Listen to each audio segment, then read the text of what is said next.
Hey everyone, welcome to the next video in this series.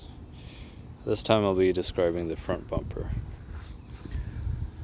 The front bumper was the trickiest part of the whole car, and you can see why, and you can see all the mistakes that I've done, and hopefully you'll see a decent transformation when I rewrap this. Let's talk about inlays. So obviously you're going to want to inlay your pieces on the bumper and hide them within the body lines. So, I would hide the seams here moving forward. The first time I did it, I was trying to play with the limits and experiment, right? Trying to experiment how much I can stretch into the place, into the turn signal area, and my inlay was, further in. But this is kind of obvious if you know where to look, and you can see how some of it failed, and this is actually a patched piece, right? So obviously moving forward, hide it in the seams. Everyone tells you to do this, and obviously being my own car, I experimented first.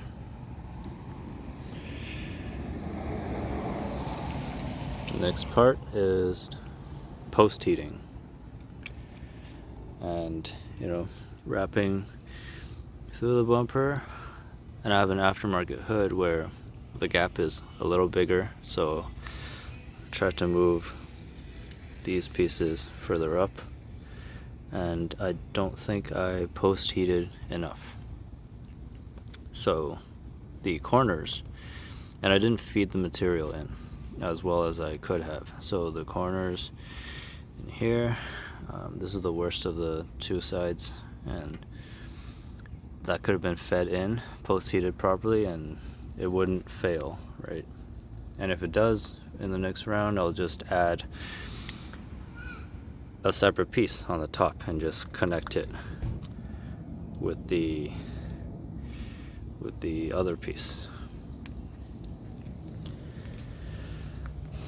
Down here in the front intake hole, it's kind of the same idea with inlays. I kind of got lazy here, and I just cut it and put the piece down, but obviously if you cut it along where your inlay piece is, around 1/8 of an inch inside, then this failure wouldn't happen, and you can hide the thickness differences a lot better. So this, I will be more diligent in this next attempt, so these instances don't happen. The same thing happened down below, and this bumper actually, it curves inwards a lot, and I might need a separate piece on the inside to inlay to prevent the upper corners from failing like that, or it could be post-heated properly. It's worse on the left side, and this is why I need to rewrap this bumper, right? This could have been post-heated enough, but it wasn't, and all this failure shouldn't happen. So to play it safe in the next round, I'm definitely gonna add in inlay piece and just hide it along this edge. Alright, next part is something that a lot of people won't do, or they won't do it on a customer's car for sure.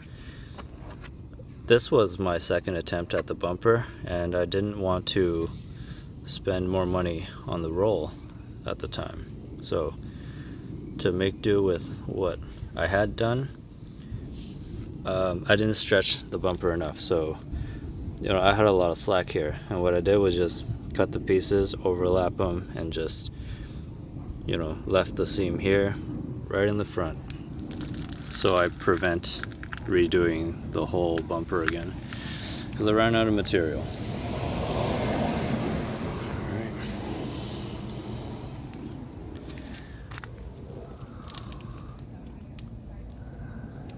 And in terms of cutting around the edges, I would say again the main piece is to post heat properly. There's some failure here. Could have been post heated, or it could be trimmed. This bumper is kind of funky where there's a sharp cutoff right here and also right around the plastic. So if I went along with those, it would have been fine as well. Again, inlay failure, right? And since I'm certified now, I can't run around having people see this on my car, as it's going to represent me. So things like this would need to be fixed. This is actually not a fault of the wrap or the installer. This is just bumper damage. So, you know, I didn't want to sand and fill this black plastic bumper, so I just wrapped over it. Overall though, from afar and from up top, don't really see the mistakes.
I'm disassembling the badge right now.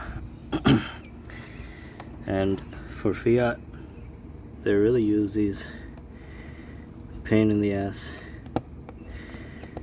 single-use clips to retain the badges.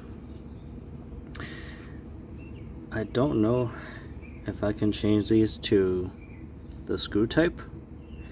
There's this screw type into plastic that works for the upper grille, but for the badge they use these really annoying single-use clips. And you can see I pried out half of the retention flaps just to make it easier, but it was still hard to remove, so I might peel the wrap, and next time I might just wrap around the badge, tuck it under, and then I don't have to ever do this again.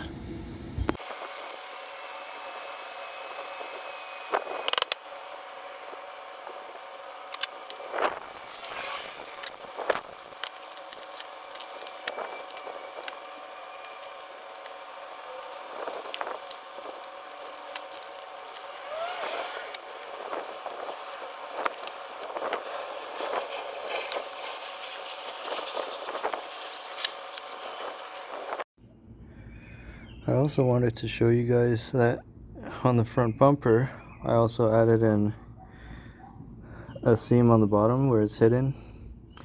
I don't think I'm going to worry about this bottom area anymore, so I won't be doing this. No one's ever going to see it. So bye bye.